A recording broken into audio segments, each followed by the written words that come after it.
দিনাজপুরের বিরল উপজেলায় মাঠে কাজ করার সময় বাংলাদেশি এক কিশোরকে তুলে নিয়ে গেছে ভারতীয় সীমান্তরক্ষী বাহিনী বিএসএফ।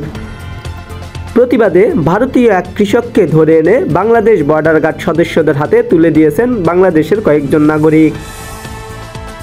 শুক্রবার সকাল 10:30টার দিকে উপজেলার ধর্মপুর ইউনিয়নের এনায়েতপুর বিওপি ক্যাম্পের দীপনগর গ্রামের 323 মিনার পিলার সংলগ্ন এলাকায় এ ঘটনা ঘটে।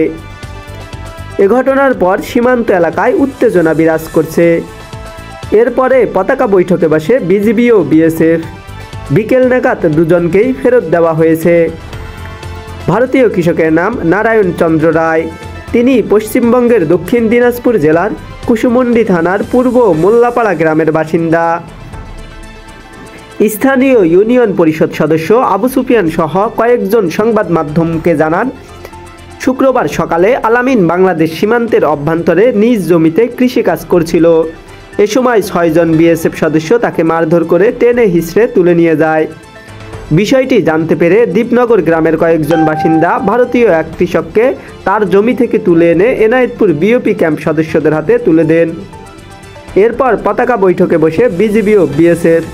বৈঠক শেষে দিনাজপুর 42 বিজিবির অধিনায়ক লেফটেন্যান্ট কর্নেল আহসানুল ইসলাম বলেন, 5 বাংলাদেশি অবৈধভাবে ভারত থেকে বাংলাদেশে প্রবেশ করে।